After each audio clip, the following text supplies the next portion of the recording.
about his career. We're going to touch upon his father, which is a very, very interesting story. I met his father maybe a couple of years ago, and I just fell in love. And I fell in love with the story.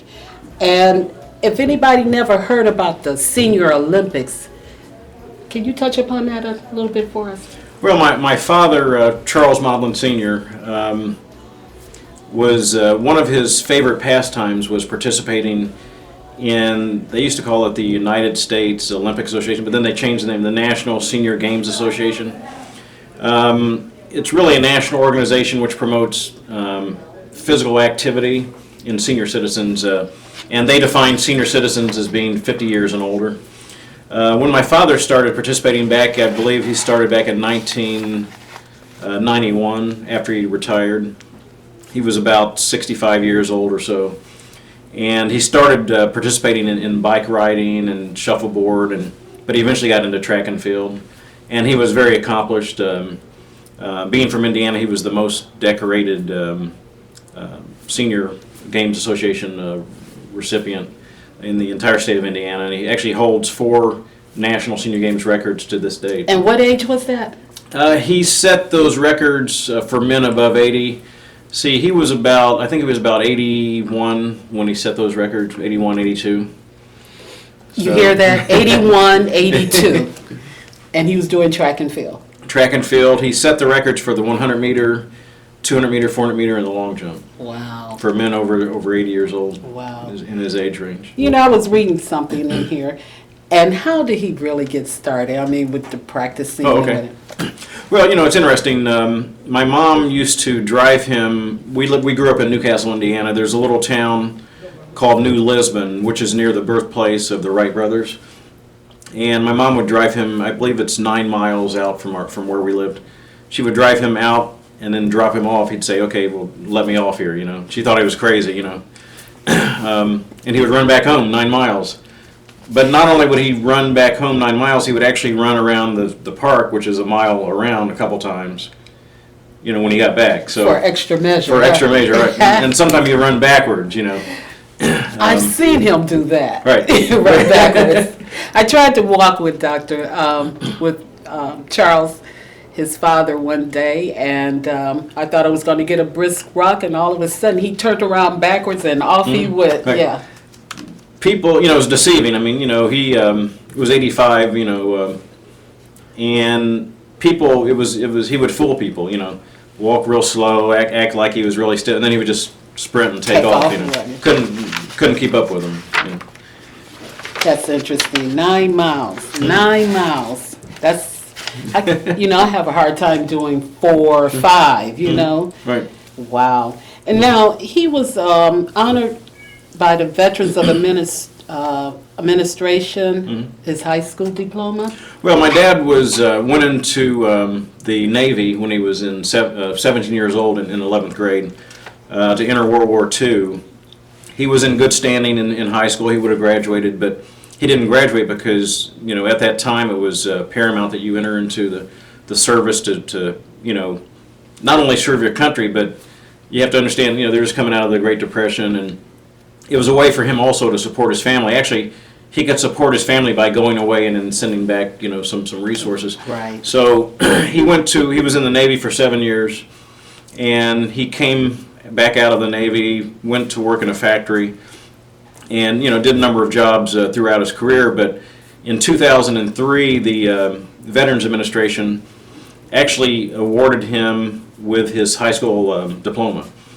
And he marched in a cap and gown with the graduating class from Newcastle Chrysler High School. Actually, he was the first person to march, and he received his diploma presented to him by Richard Leach, who was also a veteran. And it was very moving because Mr. Leach gave him a salute, and my dad saluted him back. But that was actually very important to him to receive that diploma, because his entire life, because he had not received his diploma, he always it was something that always kind of concerned him, that, you know, he needed to have that diploma to prove to people that you know, he was deserving. of their respect. I think, also you have to look at the times in which he grew up, Jim Crow laws, segregation, and the theme growing up at that time is that if you were a black man, you weren't worthy. And so a lot of the black men in his generation, they grew up with the perception that they always had to prove themselves, And as that worthy is to society. that is so correct. Right. Yeah, the black men did have to prove themselves back in those Right. days like that. Yes, you're right. Now, I see here too, he was recognized by the Senator Richard Lugar Oh, sure. and the former president, Mr. George Bush. Is that the father Bush? No, the younger Okay. younger Bush. In terms of recognizing him for his accomplishments in the National Senior Games Association. Actually, my father was the torchbearer for one of the Indiana State Olympics. The way the system works is you have state games, and if you compete and if you're successful and if you finish high in the state games, then you qualify to go to the national games. And so Richard Lugar was the Indiana State Senator, and he recognized my father, actually made him torch captain for one of the state championship events. And, that was very moving to my father to be recognized in that fashion. And he also received a letter from, President Bush acknowledging his accomplishments as a senior Olympian. That's wonderful. And all from this man who wanted and deserved recognition.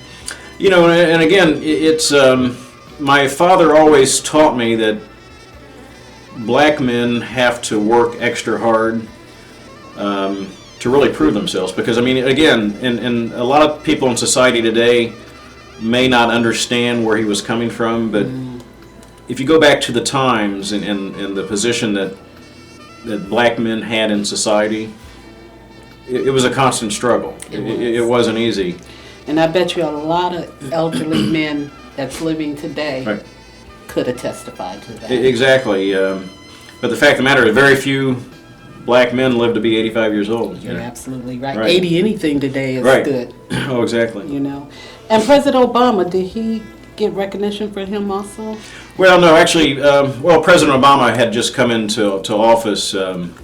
He hadn't been in office that long, before my father passed. He passed back on August the 13th, 2010. And, he had some Alzheimer's there in the end. And so my father really never had a full appreciation of the fact that We had a black president, I told him, but, it didn't really, he didn't really appreciate it, if it had not been for the Alzheimer's. Wow.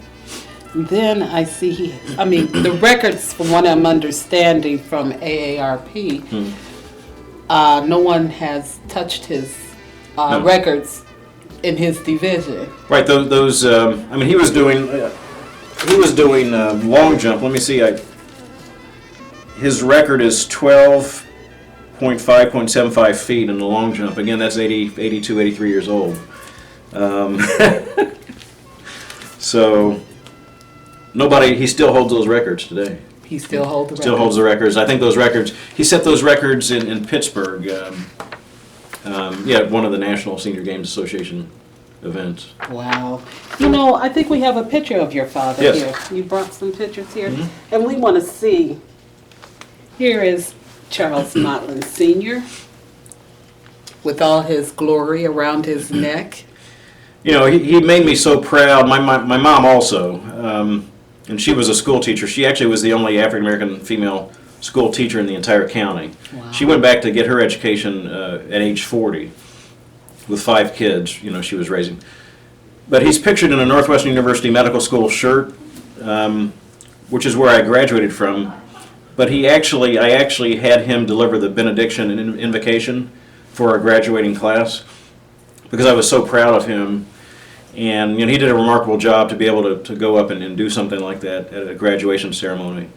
This is wonderful. And I also read that he had on his shirt, he wore his favorite Bible Sure. verse? Yeah, Isaiah 40:31. Yeah. And basically it says, those that wait upon the Lord shall mount up with wings, and you know, the verse actually encourage us to trust in the Lord, to help get us through our struggles, our daily struggles.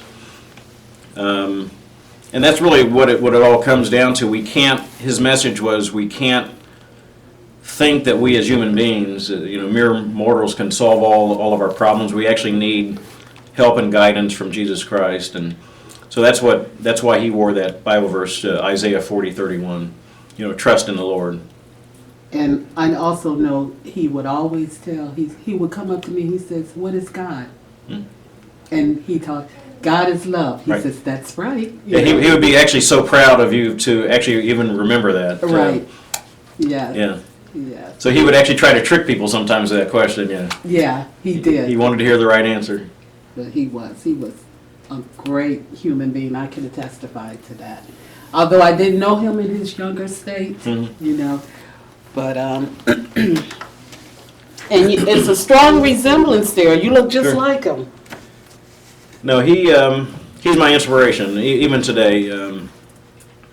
Sometimes, some days are difficult, and I call upon him for guidance, and I know that he would want me to give back to the community also. That's actually, he's the reason why we have the Minority Men's Health Center and Health Fair. He was the impetus behind it, and he's the one that taught me the importance of it's not good enough for me just to be a physician and serve patients. I need to actually go the extra mile and actually serve the community and utilize whatever education I've been fortunate to have acquired to give back to the community. Right, just like he ran that extra mile around the park. Right. Right.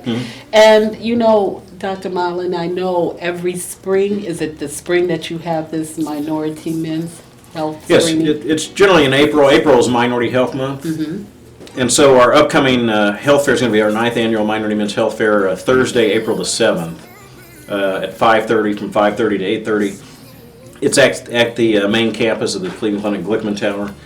Last year we had probably nearly 4,000 men show Wow. up. And it's all for free screenings, head to toe, comprehensive health screenings, health education, follow-up, as needed. It's a remarkable event. It's actually a nationally acclaimed event. First year of 2003, we had 35 men show up. Wow. So you can see how it's dramatically, exponentially grown over the years. And we hope to get a record turnout this year as well. I hope you do. Right. Well, you know what? I hope we can get you back down here at KAZ, and maybe around the springtime Oh, we can promote your Well, I'd love to. men's screening. But I'm actually really grateful that you chose to highlight my father, and it shows me that, by remembering him, his message was remembered. Yes.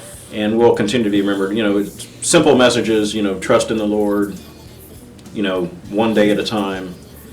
And the importance of love also. I mean, we can do so much if we would love one another. And but I really appreciate, you honoring him in this fashion. Oh, that's a great guy. Yeah. And you're a great guy Oh, for appreciate coming it. down. Oh, thank you. Thank you, Dr. Okay. Marlin. Appreciate it. Does anybody know that tonight? Oh, see, he is mine, and I am his. Said it doesn't matter